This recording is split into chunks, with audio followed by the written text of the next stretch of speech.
She was just a shadow in a cheap apron, invisible, disposable.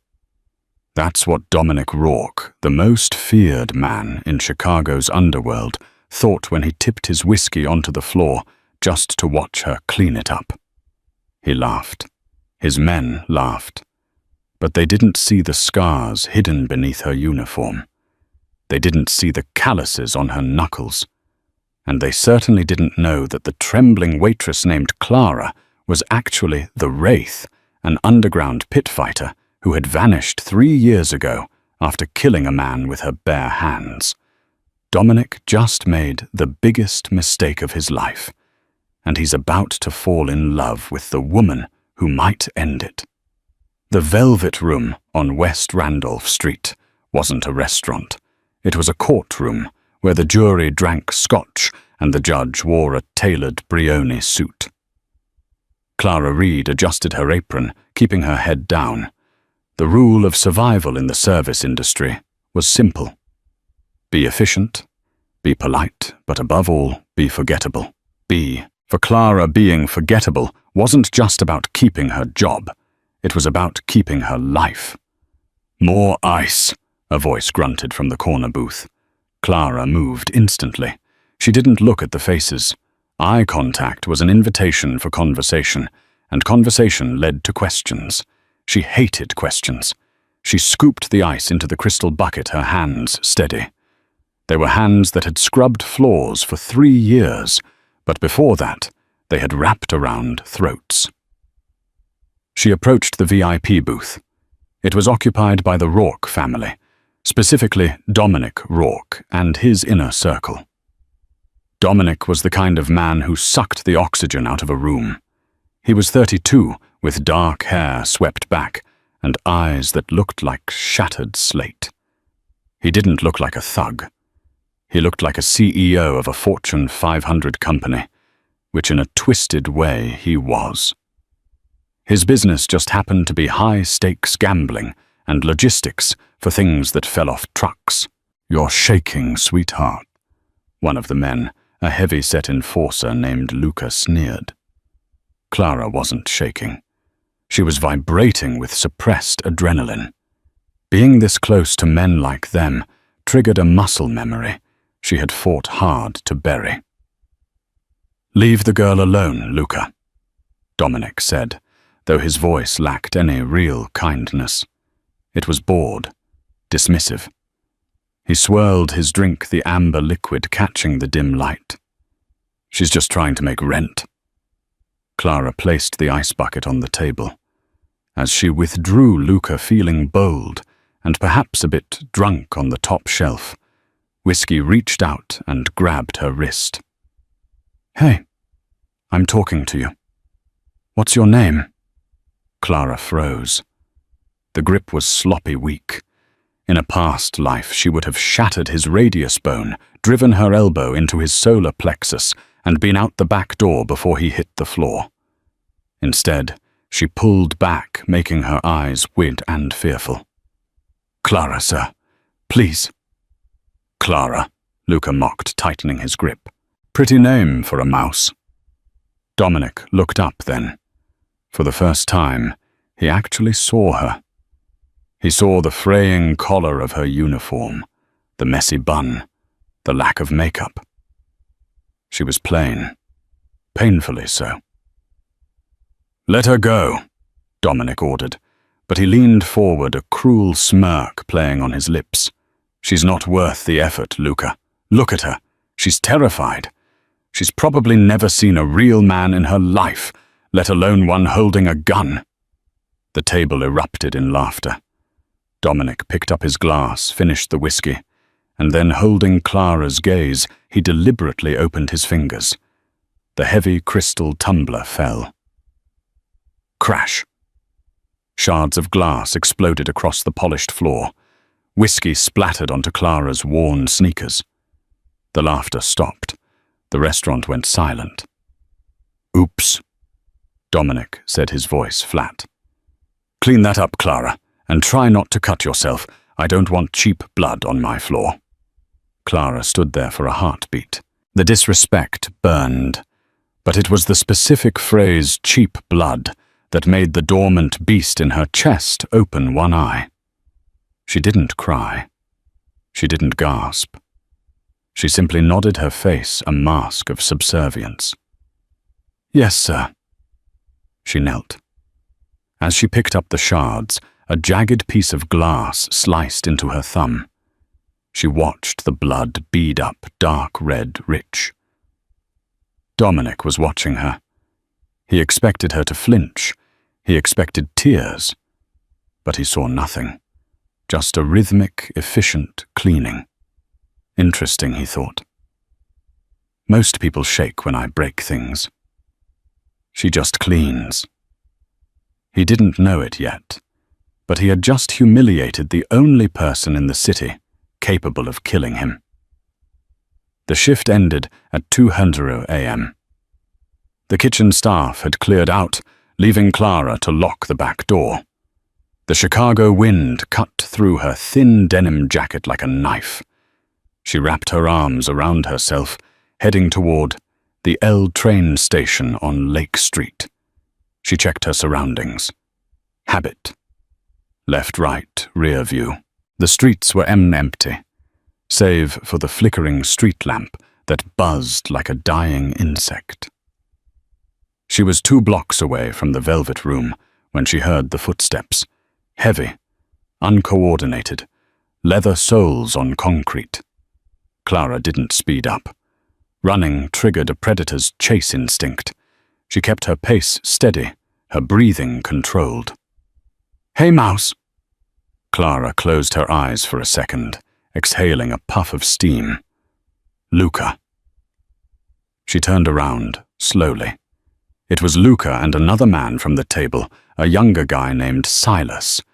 They were smoking cigarettes, grinning like wolves who had cornered a rabbit. "Boss went home," Luca slurred, stepping closer. "But we felt bad about the glass. Thought maybe you needed a tip." He reached into his pocket, but instead of cash, he pulled out a switchblade. He flicked it open. The sound was a sharp snick in the quiet alley. "You got a pretty mouth when you aren't looking at the floor," Silas added, moving to flank her. Clara analyzed the situation in less than a second. Luca 240 Olbs, right-handed, intoxicated center of gravity, high.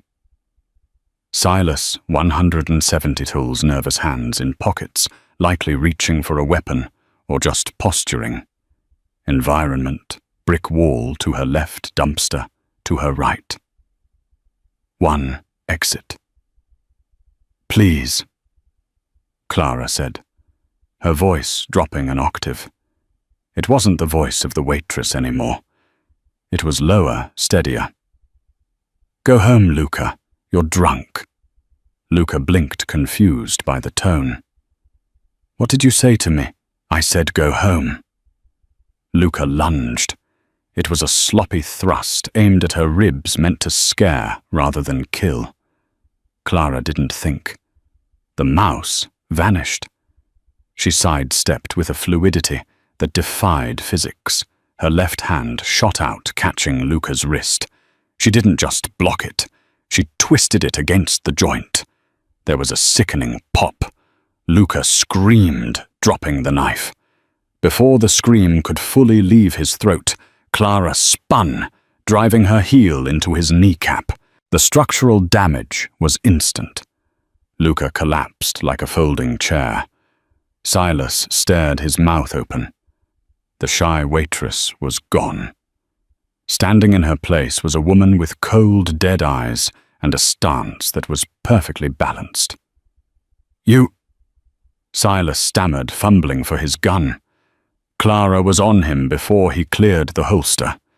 She closed the distance, grabbed his hair, and slammed his face into the brick wall. Thud. He crumpled to the ground, unconscious.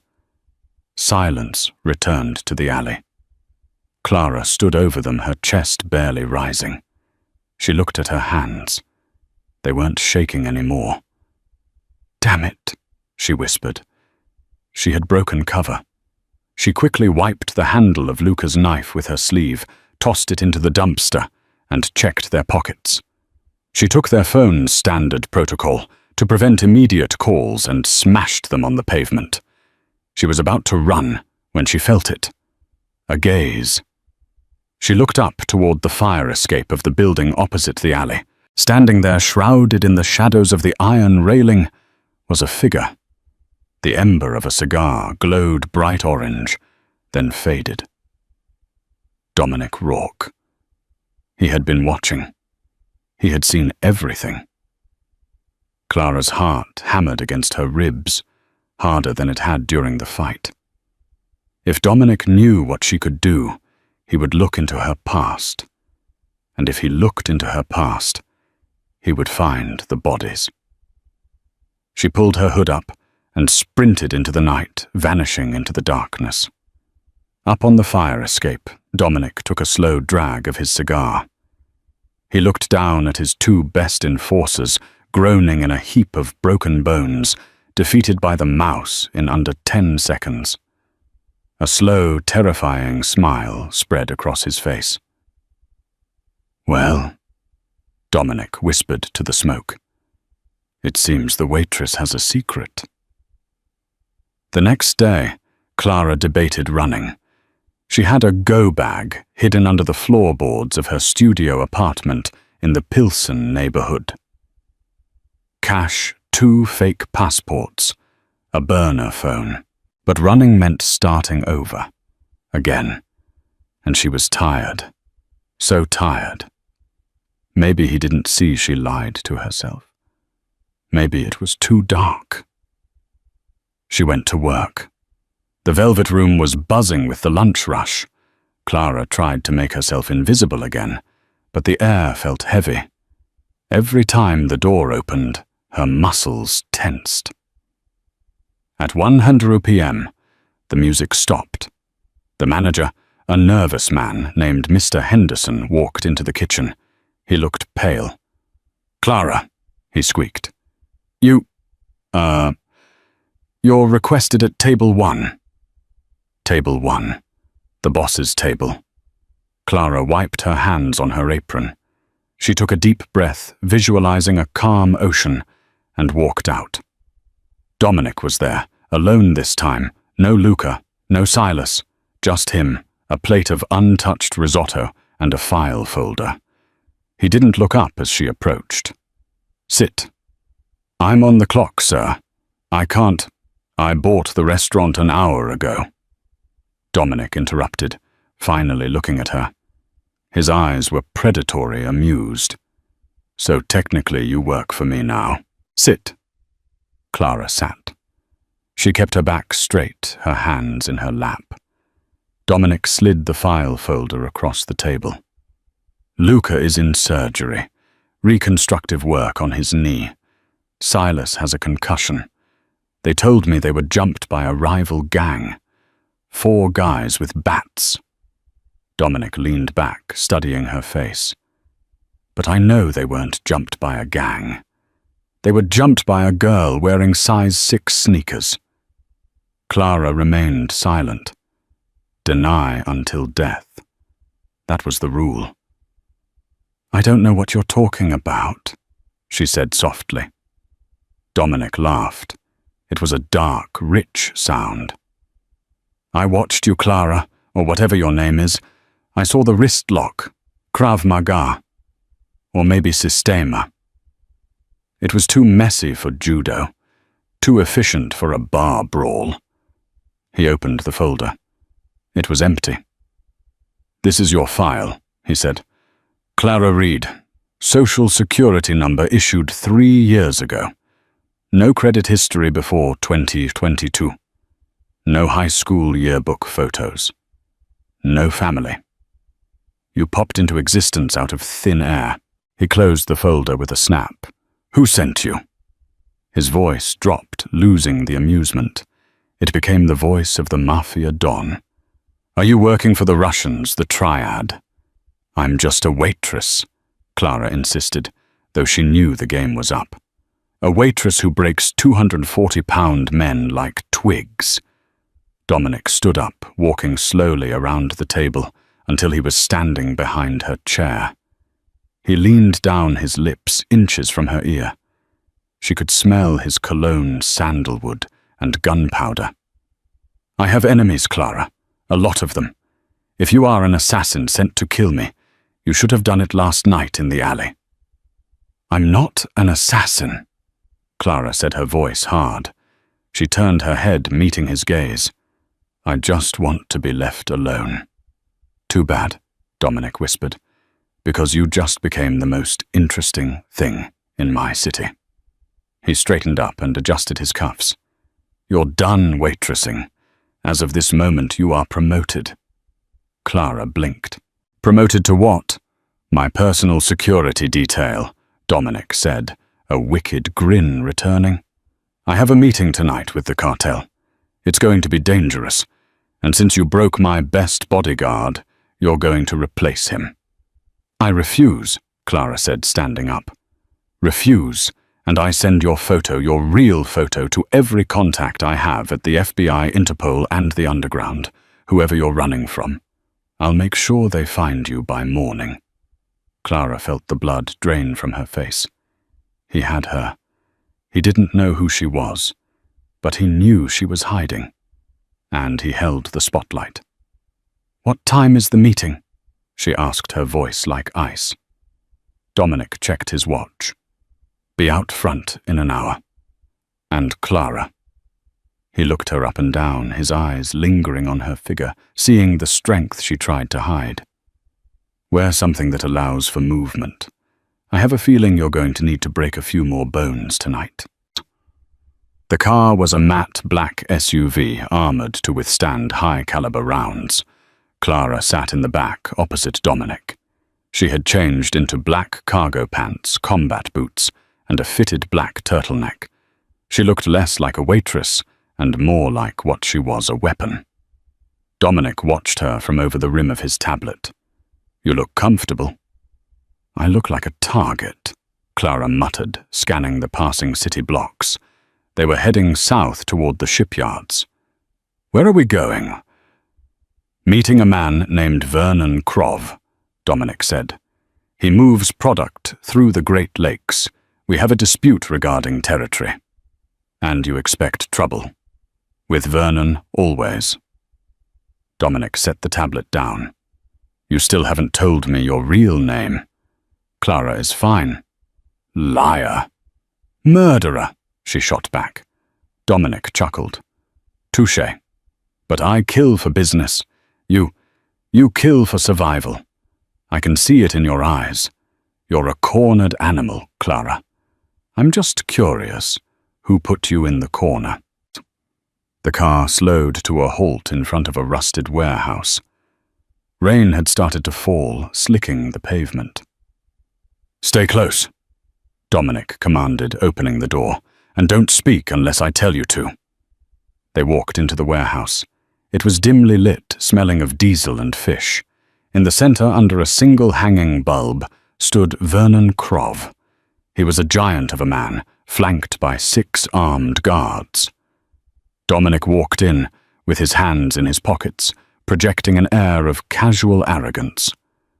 Clara stayed 2 steps behind him, and to the left, her eyes scanning the rafters, the shadows, the hands of the guards. "Dominic," Vernon boomed, his voice thick with a Russian accent. "You bring a woman disrespectful." "She's not a woman, Vernon," Dominic said smoothly. "She's my insurance policy." Vernon laughed. "She looks like stiff breeze would blow her over." One of Vernon's guards stepped forward, leering at Clara. "Maybe I search her for weapons, boss." Dominic didn't move. "I wouldn't recommend that." The guard reached out. Clara moved. She didn't wait for Dominic's order. The guard's hand was inches from her shoulder when she intercepted it. She utilized a wrist-lock takedown, using his own momentum to flip him onto the concrete face first. Before the other guards could raise their rifles, Clara had drawn the gun from the fallen guard's holster and had it aimed directly at Vernon's forehead. The warehouse went dead silent. Dominic hadn't flinched. He just smiled. "See insurance." Vernon stared at the barrel of the gun, then at Clara's unblinking eyes. He raised his hands slowly. Okay, Dominic. We talk. The negotiation went smoothly after that. No one wanted to test the woman with the dead eyes again. Back in the car, the adrenaline began to fade, leaving Clara feeling hollow. She had exposed her skills again. Every time she fought, she left a signature. "You were impressive," Dominic said, breaking the silence. "I did what you paid me to do. Now let me go." "No." Dominic moved closer to her on the leather seat. The space between them crackled with electricity. It wasn't just fear anymore. It was something hotter, more dangerous. "Why?" Clara demanded. "You have your deal. You have your money." "Because," Dominic said, reaching out to tuck a loose strand of hair behind her ear.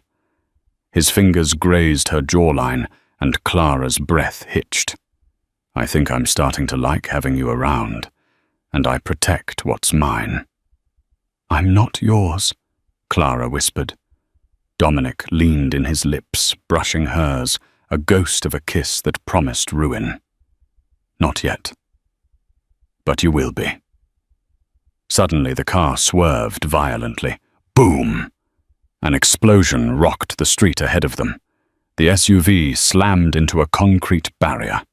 Glass shattered. Clara's ears rang. Smoke filled the cabin. "Dominic!" she screamed. She looked over. Dominic was slumped against the door, blood trickling from his temple. The door on her side was ripped open. Masked men. Not Vernon's men. These were professionals. Tactical gear. Suppressors. The Syndicate. Clara's blood ran cold. They had found her. They hadn't come for Dominic. They had used Dominic to get to her. She unbuckled her seatbelt, grabbed Dominic's collar, and dragged him across the seat. She wasn't going to let him die. Not today. "Wake up, boss," she hissed, slapping his cheek. "Time to fight." The world was smoke-screaming tires and the staccato rhythm of suppressed gunfire. Clara dragged Dominic out of the sheltered side of the ruined SUV. He was groggy, blood streaming down the side of his face from the impact, but he was conscious. "Can you walk?" she demanded, hefting his arm over her shoulder. The sheer weight of him was immense, but adrenaline was a powerful drug. "Yeah," Dominic gritted out, stumbling. "Who are they? Not yours, mine." Bullets sparked against the pavement near their feet. Clara didn't flinch. She saw the tactical patterns of the attackers. They were pinching them in, funneling them toward a kill zone. Standard Syndicate operating procedure. "Move," Clara ordered. She pulled Dominic into a narrow alleyway between two derelict warehouses. 3 men in tactical gear rounded the corner. They raised their weapons.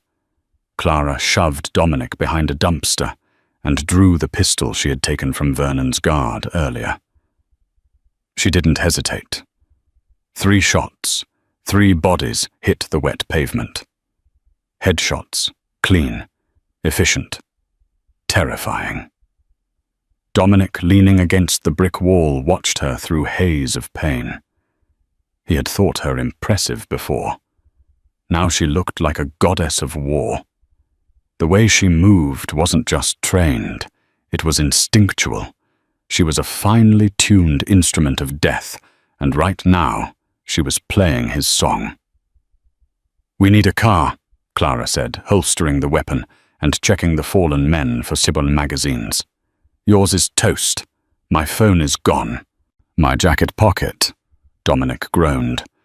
"Burner phone." Clara fished it out. Dominic gave her a number. "Call Matteo. Tell him code black. Location the old ironworks, on 18th. Matteo was Dominic's second in command, the only man besides Luca he trusted completely. 20 minutes later, a nondescript grey sedan skidded into the alley.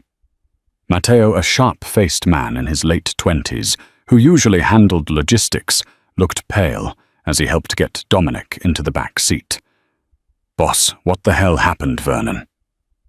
"No," Dominic said, his head lolling back against the seat. "Something else.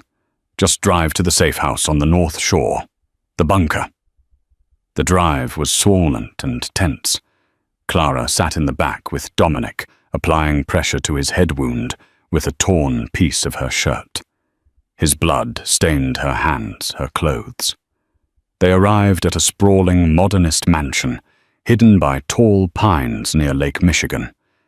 It was a fortress disguised as luxury. Matteo helped get Dominic into a secure downstairs infirmary that rivaled a small hospital ER. Clara stitched him up. She had done it 100 times before, usually on herself in grimy motel bathrooms. Doing it on Dominic felt different. His skin was hot under her touch. Every time she winced as the needle went in his eyes, clear now, despite the pain, tracked her face. When she tied off the last suture, the room went quiet. Matteo had left to secure the perimeter. It was just them. The air was thick with unsaid things, with the scent of antiseptic and sweat. Dominic reached up and grabbed her wrist. His grip wasn't cruel this time. It was desperate. "Tell me," he commanded. His voice was rough. "The truth. All of it. No more Waitress bullshit." Clara looked at him.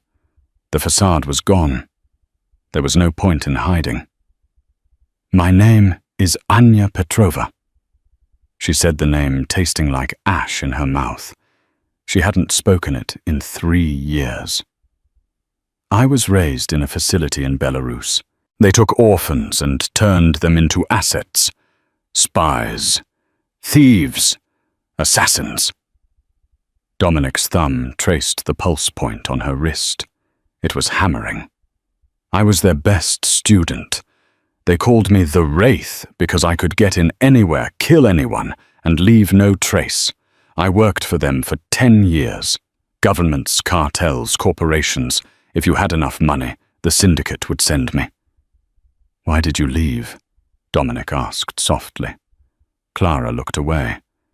"There was a job in Paris, a target. Collateral damage was unacceptable to me. There were children. I couldn't do it. I balked. And in the syndicate, disobedience is a death sentence. I faked my death, ran to America, and became Clara the Waitress. I thought I was safe." She looked back at him, her eyes shining with unshed tears. "They found me because of you, Dominic. Because you pulled me into the light. And now they won't stop until I'm dead." Dominic sat up slowly, ignoring the pain in his head. He pulled her closer until she was standing between his knees. "You think I'm afraid of them?" Dominic whispered fiercely.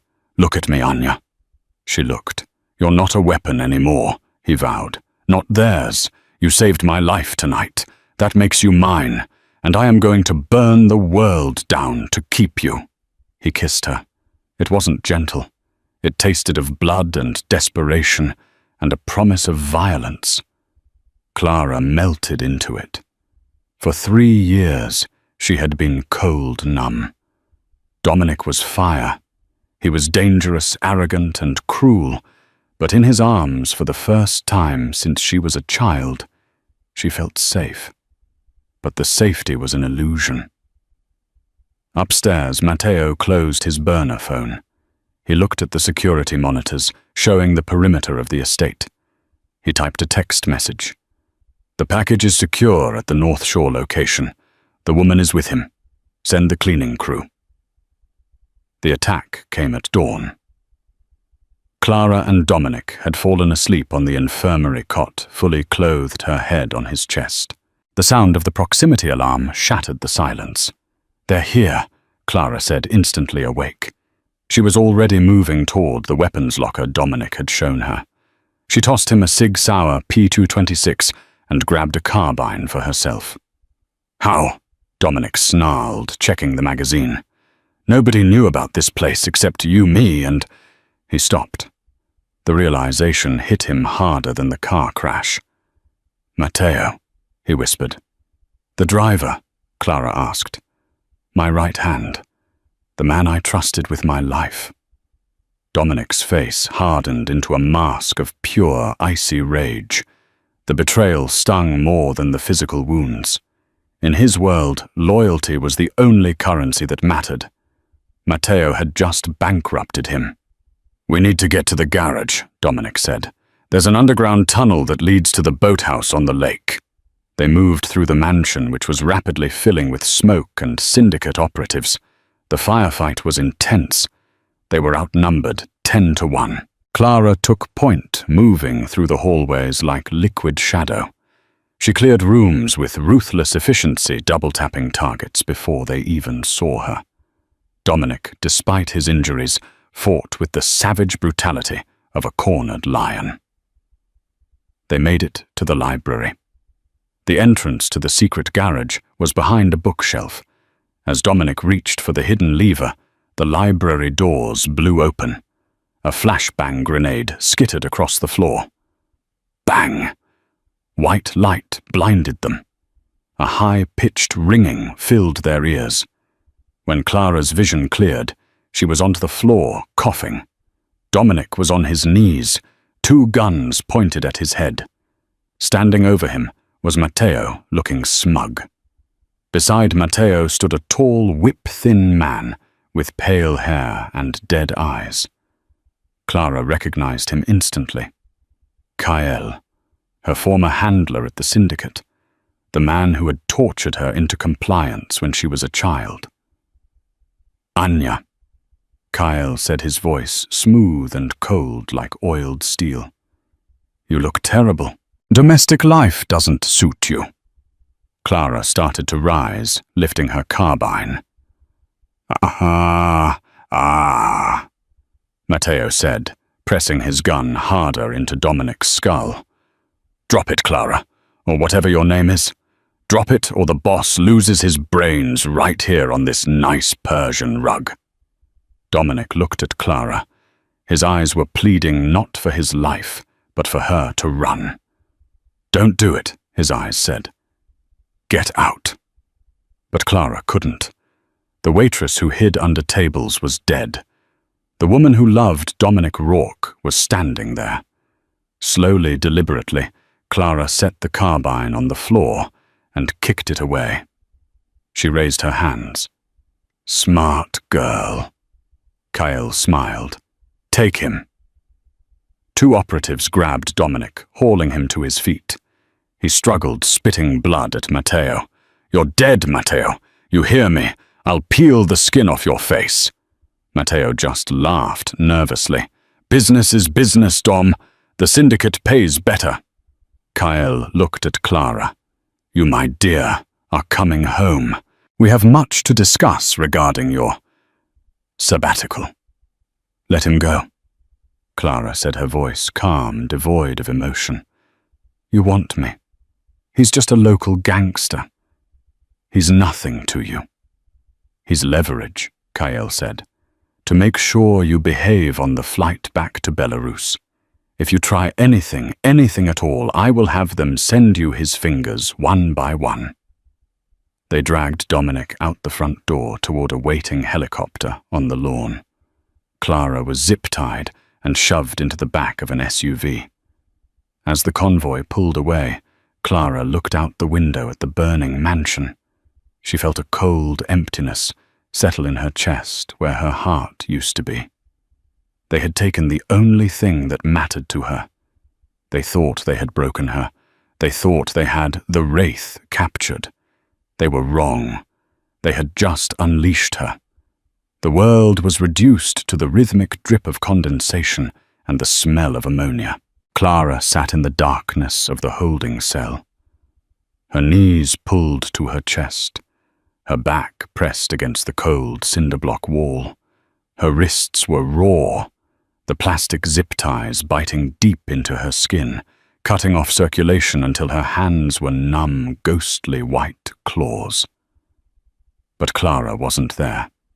She had retreated into the grey room, a mental construct she had built when she was 8 years old, in the Syndicate's training facility in Belarus. In the grey room there was no pain, there was no fear, there was only calculation. Heart rate 48 beats per minute. Respiration, shallow controlled. Objective survive. Eliminate. Retrieve. She wasn't Clara the waitress anymore. She wasn't even Anya the assassin. She was something primal, a creature of pure instinct that had been woken up by the smell of Dominic's blood back at the mansion. The Syndicate's temporary base was a sprawling, abandoned meatpacking plant on the industrial south side of Chicago. It was a carcass of a building, a maze of rusted catwalks, freezing lockers, and killing floors that still stank of old blood and bleach. It was the kind of place people went to disappear. Footsteps echoed in the corridor outside. Heavy boots on concrete. Clara opened her eyes. The pupils dilated instantly, adjusting to the low light. The heavy steel door groaned open. A silhouette filled the frame, a guard, thick-necked and bored, holding a bottle of water and a protein bar. He didn't have his weapon drawn. He saw a small woman, zip-tied in the corner, bruised and silent. He saw a victim. It was the last mistake he would ever make. "Eat!" the guard grunted, tossing the bar onto the dirty floor near her feet. "Kyle wants you awake when he starts the interrogation."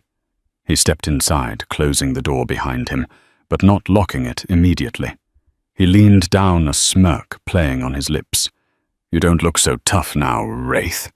You look like a little girl." Clara watched his center of gravity. She watched the casual way his hand rested near the taser on his belt, not his gun. He was arrogant. "I am thirsty," Clara whispered. Her voice was a dry rasp, pathetic and broken. The guard scoffed, uncapping the water bottle. He took a step closer, bending at the waist to offer it, enjoying the power dynamic.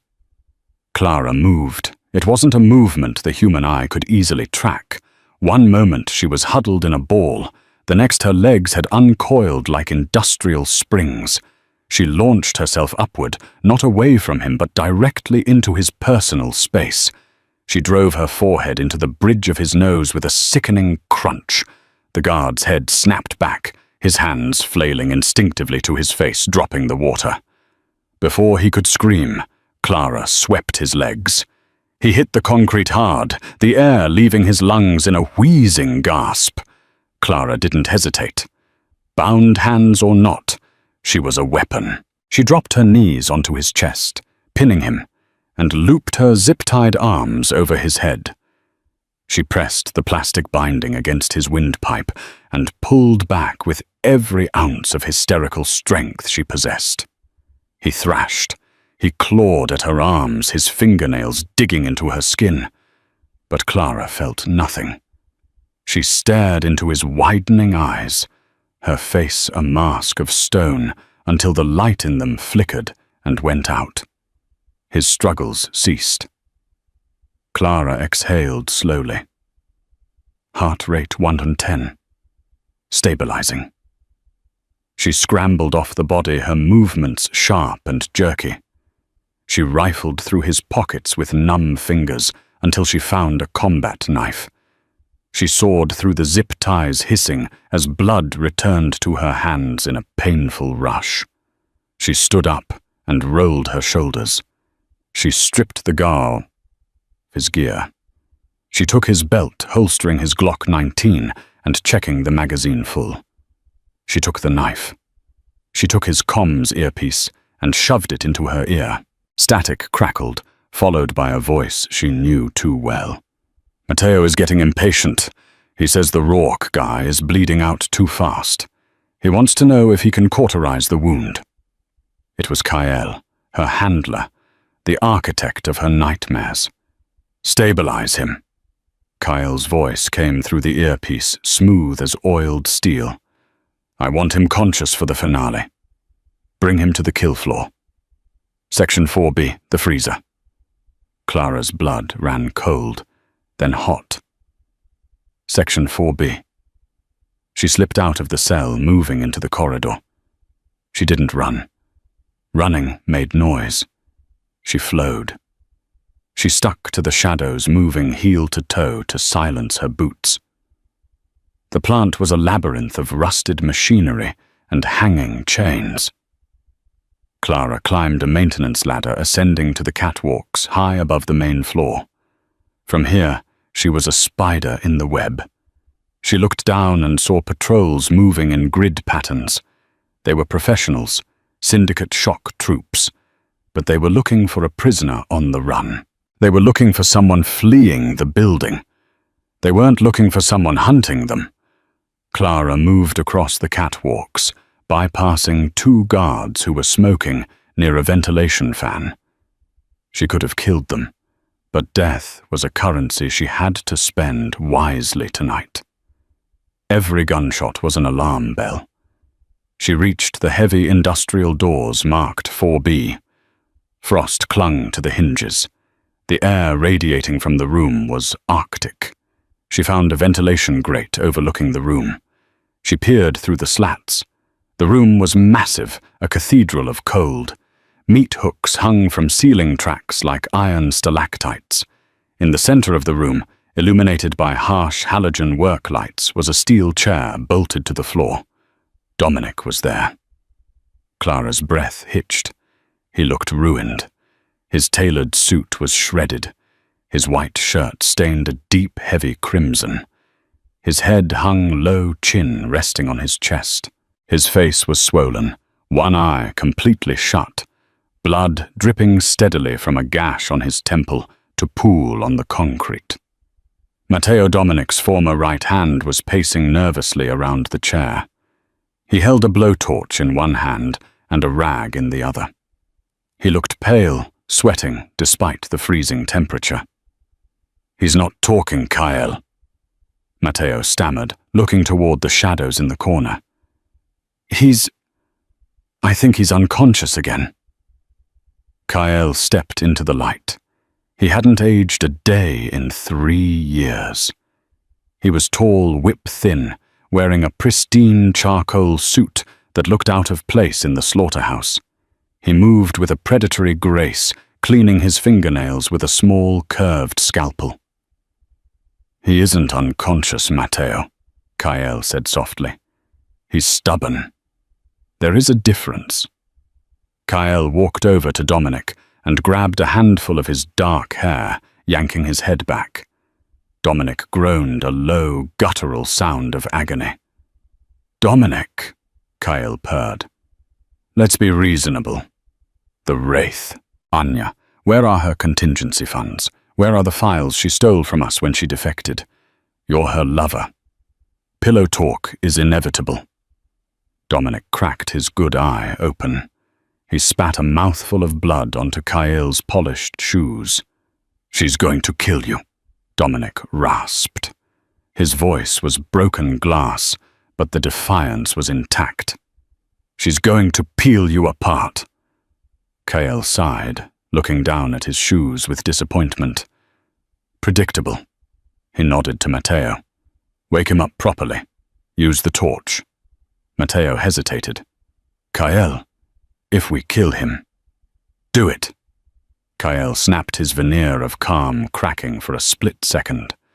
Up in the ventilation shaft, Clara closed her eyes. She inhaled deeply, filling her lungs with the freezing air. She visualized the trajectory. She visualized the outcome. She kicked the grate out. It clattered to the floor below, echoing like a gunshot. Matteo spun around, looking up the blowtorch flaring in his hand. "What the—" Clara dropped. She fell 20 feet, landing in a crouch on top of a stainless steel prep table. The impact jarred her bones, but she rolled instantly, coming up with the Glock extended. She didn't scream. She didn't announce her presence. Target 1. The traitor. Matteo raised the blowtorch, fumbling for his own gun tucked in his waistband. He was too slow. He had always been a logistics man, not a soldier. Bang! The shot was deafening in the enclosed space. The bullet caught Matteo in the throat. He dropped the torch, clutching his neck, as bright arterial spray painted the frost-covered floor.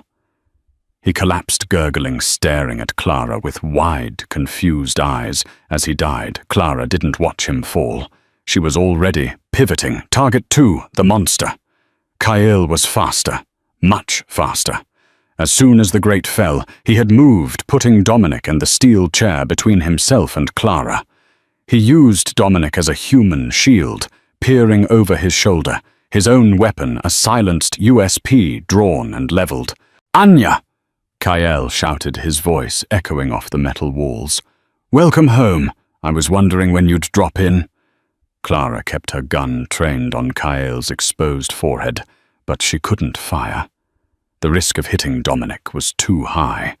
She stepped off the table, her boots crunching on the frost. "Let him go, Kyle," she said. Her voice was steady, devoid of the fear she had felt 3 years ago. "This is between you and me. It's always been between you and me, little bird." Kyle smiled. He pressed the barrel of his gun into Dominic's temple. "Drop the piece, or I paint the wall with his brains." Dominic struggled against his bonds. "Clara, don't. Shoot him. Shoot through me if you have to." "Silence, Kyle." Pistol whipped Dominic, sending a fresh wave of blood down his face. Clara's finger tightened on the trigger, her heart hammering against her ribs like a trapped bird. She couldn't do it. She couldn't risk Dominic. Slowly she crouched and set the Glock on the floor. She kicked it away. It slid across the ice, spinning out of reach. "Good." Kyle grinned. "Now the knife." Clara pulled the combat knife from her belt and tossed it aside. "Hands on your head," Kyle commanded, stepping out from behind Dominic. He kept his gun trained on her chest. "You've been a naughty student, Anya. Running away. Playing house with a gangster. Did you really think you could wash the blood off your hands with dish soap? I'm not Anya," Clara said, her eyes tracking Kyle's approach. "You will always be Anya." Kyle sneered. He was 10 feet away. "You are what I made you. A killer. A tool. Nothing more." He was 5 feet away. "Turn around," he ordered. "On your knees." Clara looked at Dominic. His eyes were pleading with her to run, to fight, to do anything but surrender. She held his gaze for a heartbeat, sending him a silent message. "Trust me." Clara began to turn. As she did, her eyes locked onto a meat hook hanging on a chain just above Kyle's head, swaying slightly in the draft. She dropped to one knee. "That's it," Kyle said, lowering his gun slightly as he reached for his handcuffs. "Submission suits you." Clara exploded into motion. She didn't turn around. She grabbed the leg of the heavy stainless steel prep table next to her and heaved it upward with a roar.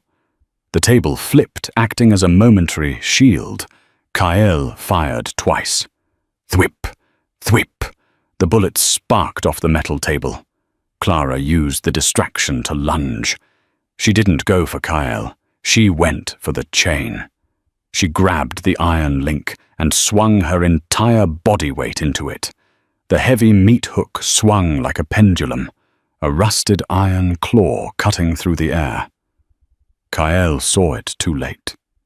He tried to duck, but the hook caught him in the shoulder, tearing through his expensive suit and digging into the muscle. The force of the blow knocked him sideways, sending his gun skittering across the floor. He howled in rage, ripping the hook free from his flesh.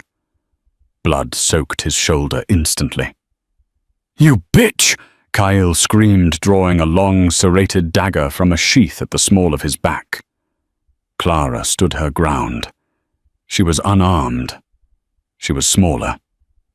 She was exhausted. But she was the queen of the underworld. Kyle charged. He was a whirlwind of violence, his blade flashing in the halogen light. Clara retreated, dodging, weaving. She parried a slash that would have opened her throat, taking a deep cut on her forearm instead. She hissed, but didn't slow down. They danced across the killing floor. It was a brutal, ugly fight.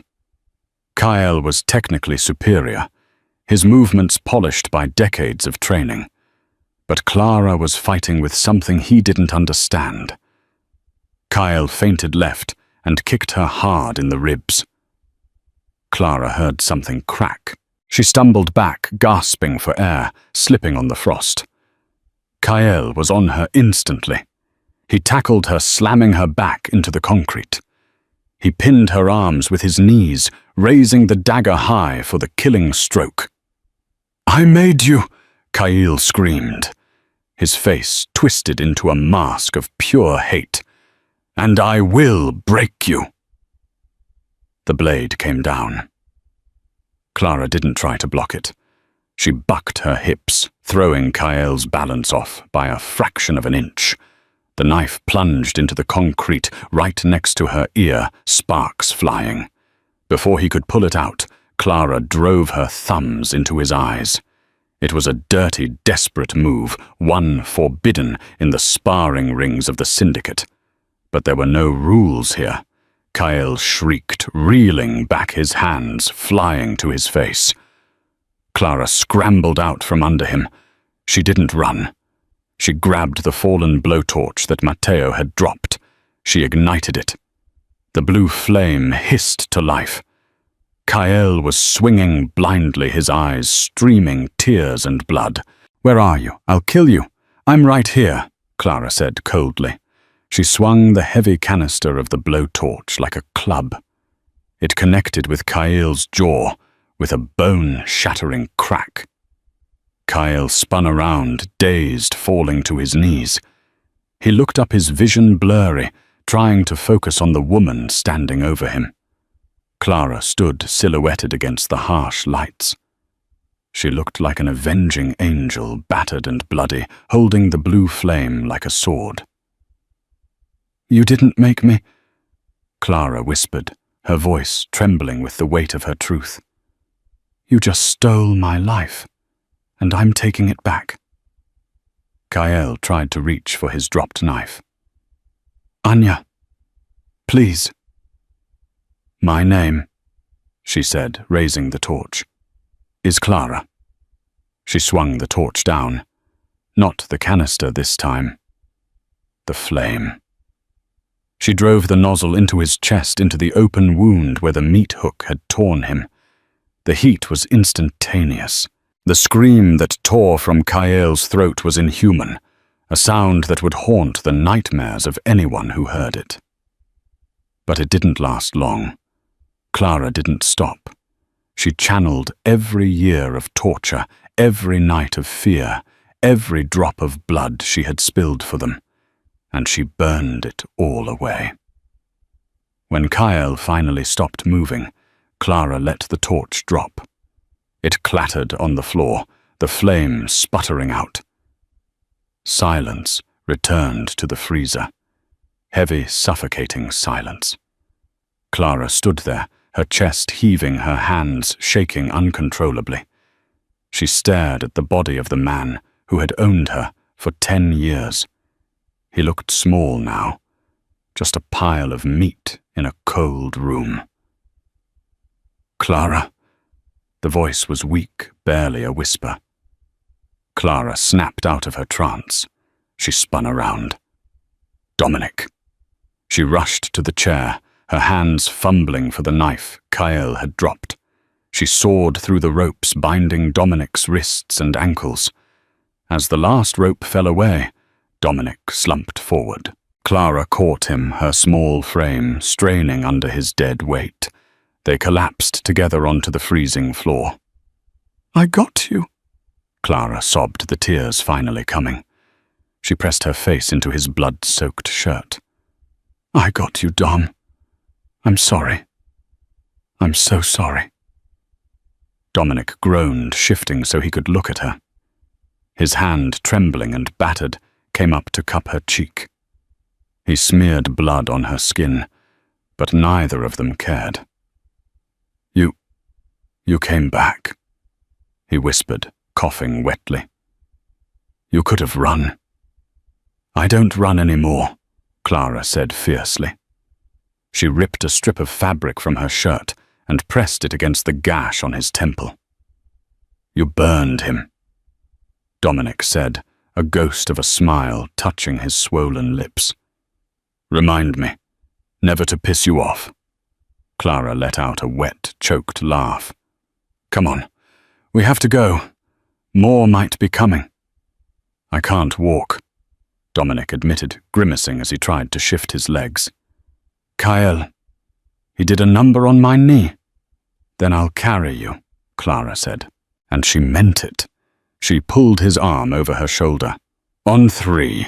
1, 2, 3. With a grunt of effort, she hauled him up. Dominic cried out, his face going grey, but he found his footing on his good leg. Leaning heavily on her, they began the slow, agonizing shuffle toward the exit. They passed Matteo's body. They passed Kael's body. They moved out of the freezer and into the warmer air of the corridor. The contrast made Clara dizzy.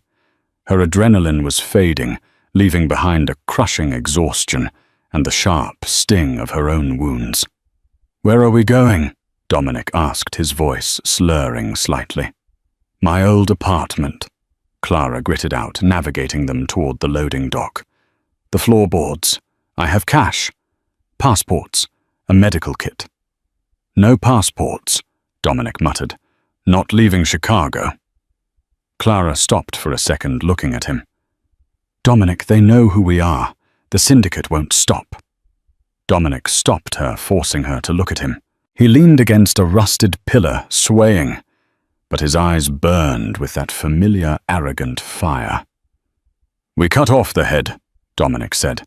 "Kael was the head of North American operations. Without him, they're blind. Chaos." He gripped her shoulder. "This is my city, Clara, and now it's yours too. We don't run. We rebuild. We make them afraid to ever come back." Clara looked at him. She saw the madness in his eyes, but she also saw the strength. He wasn't just a gangster. He was a king refusing to abandon his throne, and he was offering her the crown.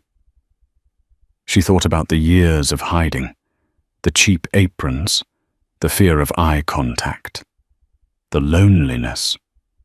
Then she looked at the man bleeding onto the concrete beside her, the man who had been willing to die rather than give her up. Clara tightened her grip on his waist. "Okay," she whispered. "We stay." They reached the loading dock doors. Clara kicked the bar and the door swung open. The morning sun hit them like a physical blow. It was blinding golden and clean. The air smelled of ozone and city dust, not blood and bleach. The sound of distant traffic, the heartbeat of Chicago, washed over them. Clara took a deep breath, filling her lungs with the free air. She was bruised, cut, burned, and exhausted. She was a murderer. She was a liar. But as she walked Dominic Rourke out into the light, she realized something else. For the first time in her entire life, she was free. "Clara?" Dominic asked, squinting in the sunlight. "Yeah. I think I need that whiskey now." Clara smiled, a real smile, one that reached her eyes. "I'm buying," she said. Together they limped away from the slaughterhouse, leaving the ghosts of their pasts to rot in the dark, walking toward a future that was dangerous, uncertain, and entirely their own. 3 weeks later. The Velvet Room had been reopened. The glass floor was repaired. The clientele was the same rich, powerful, dangerous men in expensive suits. But something had changed. The air in the restaurant was different. Dominic Rourke sat in his usual corner booth. He still had a slight limp, and a faint scar ran through his left eyebrow, giving him an even more menacing appearance. He wasn't alone. Clara sat beside him. She wasn't wearing an apron. She wore a tailored black silk blouse and trousers that cost more than her old apartment. Her hair was down, cascading over her shoulders, and her eyes, once lowered in submission, scanned the room with the sharp, assessing gaze of a queen surveying her court. There was no more hiding. The city knew.